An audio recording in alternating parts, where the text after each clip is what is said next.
What are we making today? We're making... Do I look at you or the camera? What? Do I look at you? We're making classic Bolognese sauce. Okay. Which is an Italian meat sauce with carrot, celery, and onions. So step one was we washed our hands already. Yes. Step two is to start chopping. So basic ingredients, which is good for, using up pantry things. Celery, carrots, onions, all stuff that, veggies that last quite long. So this is a recipe by Marcella Hazan. Do you know who that is? Nope.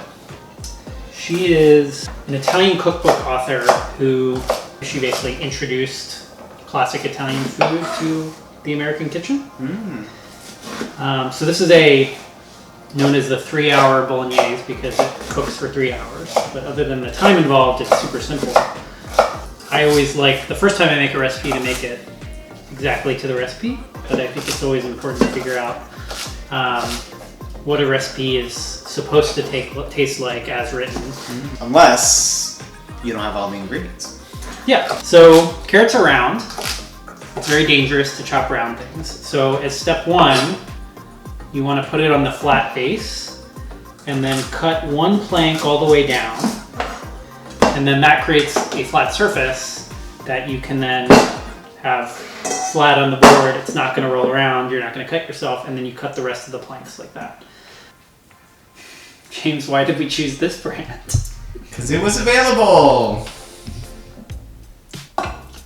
Sometimes when there's a run on the grocery stores, you don't have the full options for what brand of tomatoes you want to buy. So these need to be sort of chopped up. The easiest way to do that, frankly, is to use your hands and just squeeze them. These are canned whole tomatoes, which are far, far better option than the pre-diced because those usually come with some sort of preservatives that keep the dice in a pretty shape, but those tomatoes can taste tinny or metallic, but the problem is you need to break them up. So it's easiest to just literally squeeze it with your hands. If I were to do that like this, tomato seeds and juice would spray everywhere.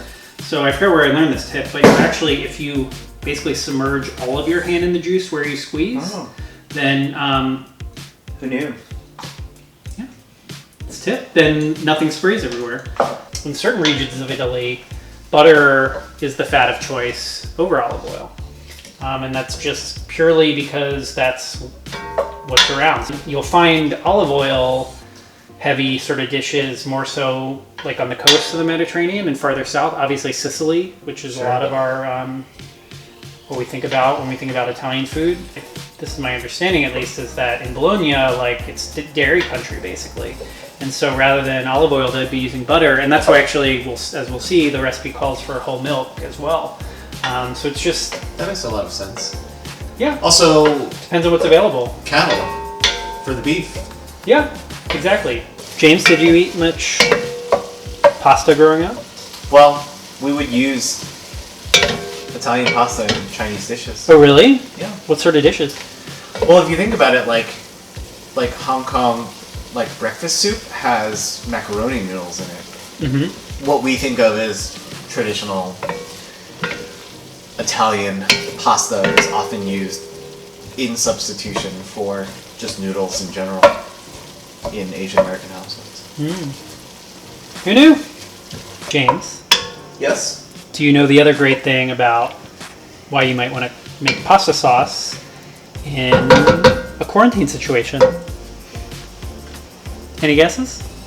You can freeze it? Exactly. Anything that is long cooked almost always translates into freezing well. There's no fear of overcooking it. The theme of this is long, slow cooking and adding liquid and letting it cook off. Adding liquid and letting it cook off. Tomato sauce is very good for staving off common colds because it's high in vitamin C. And milk actually is supposed to be good during this pandemic because it is high in vitamin D. And that is very helpful to the immune system.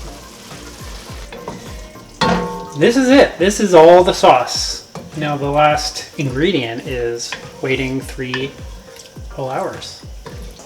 If it starts to dry out, they say just add a little water to, recipe says just add a little water to prevent sticking, but otherwise this is the base, and it's all about very, very slowly concentrating this down. And in fact, even once we turn it to low, we actually keep it uncovered.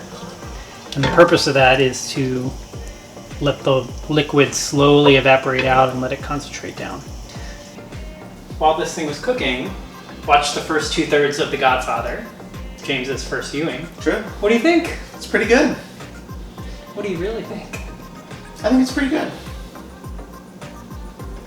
Let us know what you want us to make next. Oh yeah. Here's what it looks like when it's done. Goodbye!